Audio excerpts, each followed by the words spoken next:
Hi, first graders. I can't believe that we are finally on the very last chapter of Junie B. Jones' one-man band. And we're in the last weeks of school.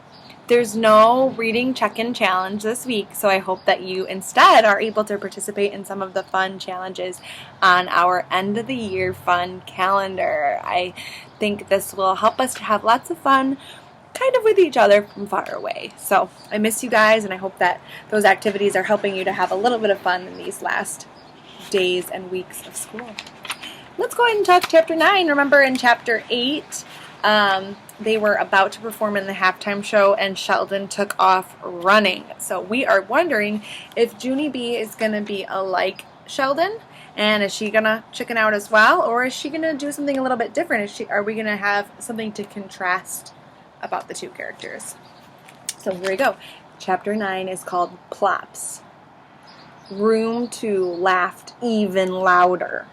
Rooms 3 and 4 laughed too. I hated that mean noise. I hated it. Tears came in my eyes, and my nose started sniffling very much. I hanged my head so no one could see. And ha! That's when I spotted them. Sheldon's cymbals. They were still lying in the grass right next to my feet. I picked them up and I crashed them together so I wouldn't hear the laughing. And it worked, I tell you. It worked. I couldn't hear the laughing at all. That's how come I crashed them again and again and again until my arms got tired. And guess what? When I finally stopped, no one was even laughing anymore. I felt a little bit better. Cymbals are very enjoyable.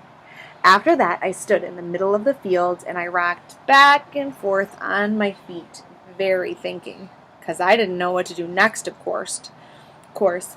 Just then, I heard shouting. "Boring!" yelled a voice. "Don't just stand there, do something," yelled a different voice. I looked up.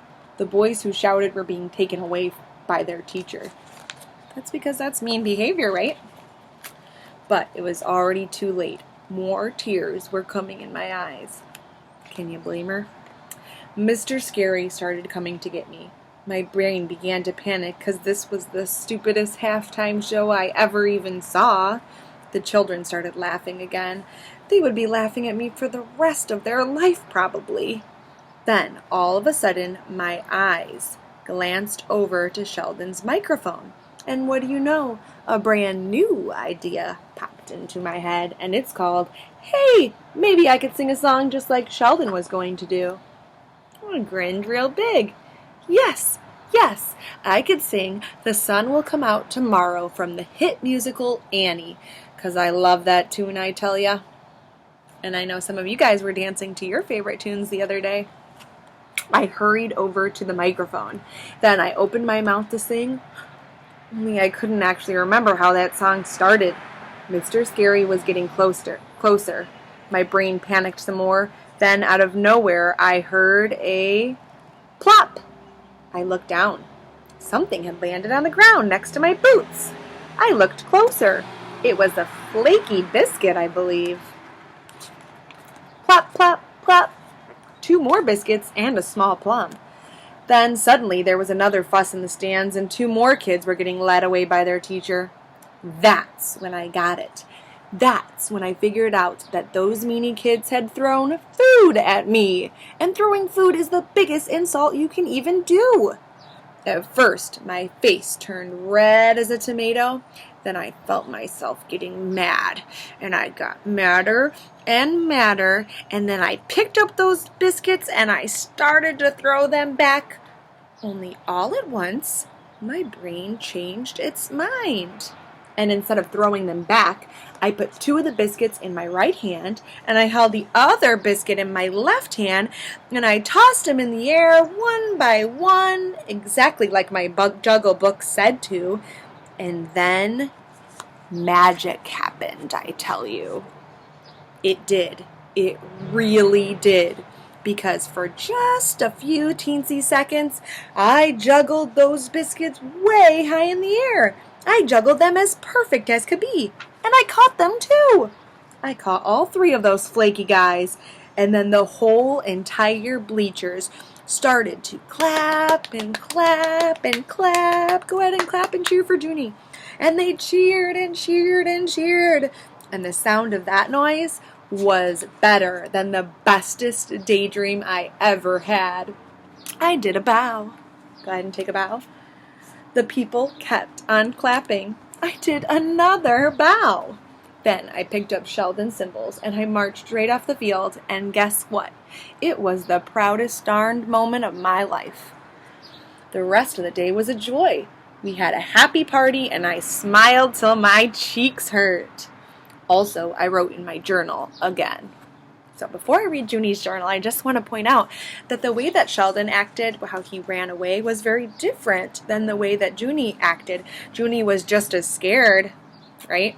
But she chose to have some courage and give it a try, and it looks like it worked out for her. So let's go ahead and read her journal. Friday afternoon. Dear first grade journal, we won the tournament. Room 1 won the whole entire kickball tournament. And so, hooray, hooray! Mr. Scary let us have a party for the whole rest of the day. And guess what? They found Sheldon hiding behind a bush because he got scared silly, apparently. Only finally he calmed himself down, and now he is back to his regular nutty self. And guess what else? I am not even mad at him for running away. On account of, if Sheldon didn't run away, I never would have juggled, probably. Mother and Daddy hugged me at the party, and Daddy said I turned biscuits into lemonade, and that is a hoot, I tell you. And then Mother said the bestest thing of all. She said today I was a star, and I really liked the sound of that. Yep, I really, really did. From Junie B., first grader star. And that is how the book ends. So I hope Junie B, having the courage to try something new, gives you a little courage today, and maybe trying something new at your house. I hope you're having fun with our end of the year fun calendar. I can't wait to count down to second grade with all those fun activities, and I'm looking forward to our Google Meet on Friday where we get to guess who with baby photos. So see you guys soon. Bye.